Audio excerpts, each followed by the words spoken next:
Postoji jedna vrsta poraza koja izgleda kao mir. Ne viče, ne ruši, ne pravi haos.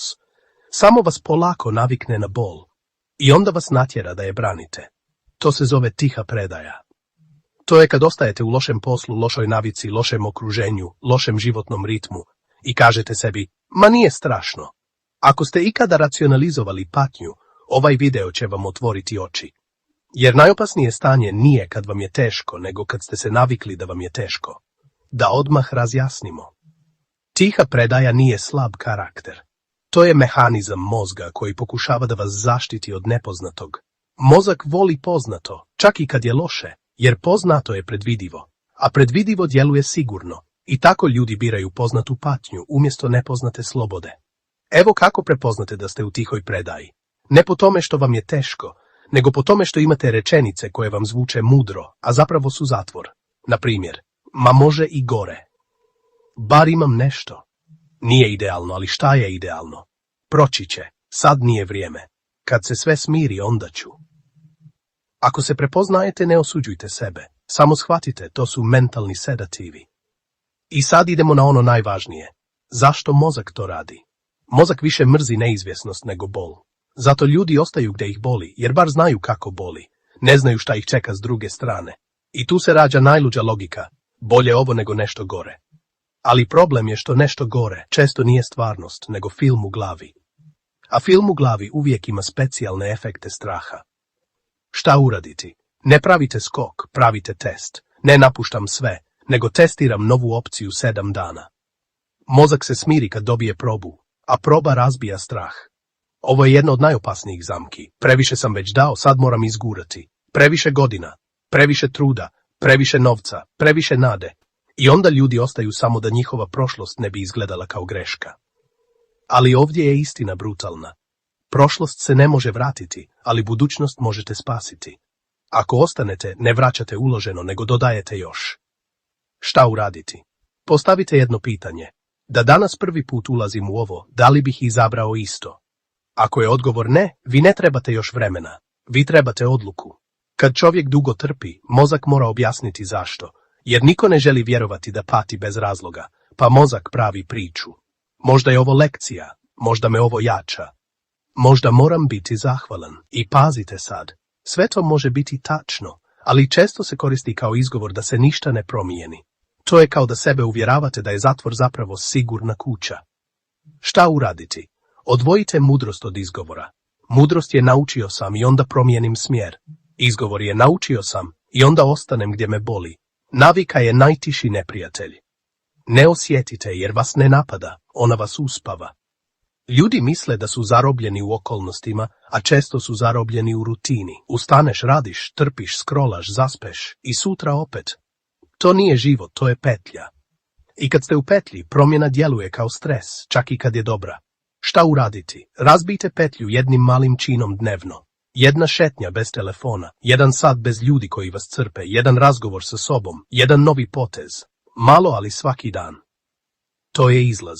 Ovo je duboko. Nekad ne ostajete jer ne možete otići, nego jer se bojite ko ćete postati. Ako promijenim posao, ko sam ja? Ako prestanem ugađati, ko sam ja? Ako prestanem biti dobar, hoće li me voljeti? I tada čovjek čuva ulogu, ne život. Ali uloga je kavez. Šta uraditi? Prestanite definisati sebe kroz ulogu. Vi niste ona koja trpi. Vi ste osoba koja ima pravo da bira. Mnogi ostanu jer se osjećaju odgovorni za tuđe emocije. Ako ja promijenim, povrijedit ću nekoga. Ako ja odem, srušit će se sve. Ali istina je, odrasli ljudi su odgovorni za sebe. A vi niste rođeni da budete tuđi lijek. Kad vi spašavate sve, često uništavate sebe. Šta uraditi? Razdvojite empatiju od samouništenja. Empatija kaže, žao mi je, ali ne kaže, ostaću da propadam. Još samo malo. To je najopasnija rečenica tihe predaje. Jer još samo malo nema rok. Nema datum, nema plan, to je samo produženje bola. Šta uraditi? Dajte nadi rok i uslov. Ako za 30 dana nema promjene, ja mijenjam smjer. Nadom se ne živi, planom se živi. Sada dolazimo do izlaza 3 koraka, ne motivacija nego sistem. Korak 1. Nazovite stvar pravim imenom. Ne težak period, nego loša situacija. Ne umoran sam, nego živim protiv sebe. Istina boli, ali oslobađa. Korak 2. Uvedite pravilo 24 sata za odluke i reakcije. Kad ste preplavljeni, ne donosite odluke, ali kad ste smireni, ne odgađate. Jedan dan da se mozak ohladi, pa jedna akcija. Korak 3. Jedan mali potez dnevno koji mijenja smjer. Ne mijenjate život za jedan dan, mijenjate smjer danas i smjer za 30 dana postane novi život. Uzmi papir. Napiši gdje najviše racionalizujem, koju rečenicu stalno govorim sebi, šta je najmanji potez koji mogu uraditi u 24 sata. To je vaš izlaz. I sad najbitnije. Ne čekajte da se osjećate hrabro. Hrabrost dolazi poslije prvog poteza, ne prije. Mozak se mijenja dokazom, ne pričom. Kad uradite mali potez, mozak kaže, aha, moguće je. Sjetite se ovoga. Nekad vi ne trpite jer ste slabi, nego jer ste se navikli. A navika se prekida ne velikom revolucijom, nego malim rezom svaki dan. Sada dolazi dio koji većina ljudi ne vidi, a zbog njega ostaju godinama. Tiha predaja nije samo strah, nego i nagrada koju mozak dobija kad ništa ne mijenja. Da, nagrada, jer mozak bira ono što trenutno smanjuje stres, čak i ako dugoročno uništava život. Evo 5 skrivenih nagrada tihe predaje koje vas drže zaključane. Prva nagrada, izbjegavanje konflikta. Kad ništa ne mijenjate, ne morate nikome objašnjavati, ne morate slušati komentare, ne morate braniti odluku i mozak kaže super, nema opasnosti. Ali cijena je ogromna, vi postajete osoba koja stalno guta sebe. Druga nagrada, izbjegavanje odgovornosti za novi život. Kad ostanete, možete reći takve su okolnosti, kad krenete više nema izgovora. I to je strašno, jer tada uspjeh i neuspjeh postaju vaši. Zato mnogi ostanu u poznatom, da ne bi morali nositi odgovornost za promjenu. Treća nagrada, lažni mir. To je mir bez rješenja. Mir u kojem se ništa ne lomi, ali se ništa ni ne gradi. I ljudi ga zamijene za stabilnost, a stabilnost bez rasta je samo tiho propadanje. Četvrta nagrada, identitet dobrog čovjeka. Mnogi ostaju jer žele biti dobri, lojalni, skromni, zahvalni. I onda se boje da će promjena izgledati kao sebičnost. Ali ovdje je istina. Nije sebičnost spasiti sebe. Sebičnost je tražiti od sebe da umirete polako da bi drugi bili mirni. Peta nagrada. Poznata bol daje osjećaj kontrole. Kad znate kako boli, znate kako preživljavate. Ali kad krenete u novo, nemate mapu. Zato ljudi ostaju u starom i kažu, bar znam šta me čeka. To nije sigurnost, to je navika bola. Sada ide najpraktičniji dio videa. Protokol 7 dana za prekid tihe predaje. Ovo nije motivacija, ovo je sistem. Ako uradite ovo 7 dana, mozak dobije dokaz da je promjena moguća, a dokaz mijenja sve. Dani izrežite jednu lažnu rečenicu, izaberite jednu od ovih. Proći će, nije strašno, sad nije vrijeme. I zamijenite je jednom istinom. Ovo me košta života. Ne dramatizujete, nego se budite. Dan 2. Napravite mikroizlaz. Mikroizlaz znači 20 minuta poteza koji mijenja smjer. Jedan poziv, jedan e-mail, jedna prijava, jedno pitanje pravoj osobi, jedan papir s planom. To je mala stvar, ali mozak dobije signal, nisam zarobljen. Dan 3. Prekinite naviku koja vas uspavljuje. Samo jednu. Najčešće je to scrollanje, kasno spavanje, prejedanje, odgađanje ili izbjegavanje. Ne morate postati savršeni. Samo pokažite sebi da vi komandujete, a ne navika. Dan 4. Postavite jednu granicu prema vremenu.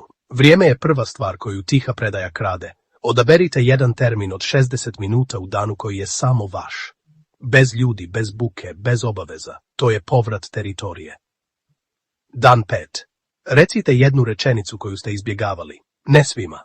Samo tamo gdje treba. Ne mogu više ovako, ne pristajem, treba mi promjena. To je trenutak kad se vi vraćate sebi. Dan 6. Napravite plan od 3 koraka. Ne plan od 50 stranica. 3 koraka. Korak 1 za 24 sata, korak 2 za 7 dana, korak 3 za 30 dana. Kad plan postane kratak, prestane biti zastrašujuć. Dan 7. Zatvorite krug simbolično. Napišite na papir, ovo je cijena ako ostanem.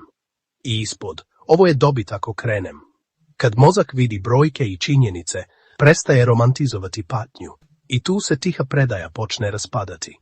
I sada jedan brutalno iskren test koji trebate zapamtiti.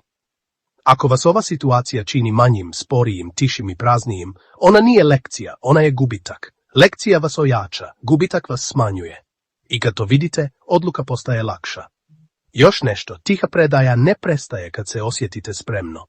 Prestaje kad uradite prvi potez bez osjećaja spremnosti. Prvo ide akcija, onda mozak tek napravi novo samopouzdanje. Završna poruka. Poznata patnja je udobna samo zato što je poznata. Ali udobnost koja ubija vaše vrijeme nije udobnost, nego spor gubitak. Kad prestanete braniti bol, počinjete braniti sebe. I to je početak slobode. Napišite nam u komentaru, u kojoj oblasti vam je najjača tiha predaja. Posao, navike, okruženje, strah ili odgađanje. Mi ćemo po vašim odgovorima snimiti nastavak koji vam najviše treba. Ne bježi od istine, zaprati kanal i uči kako da je koristiš.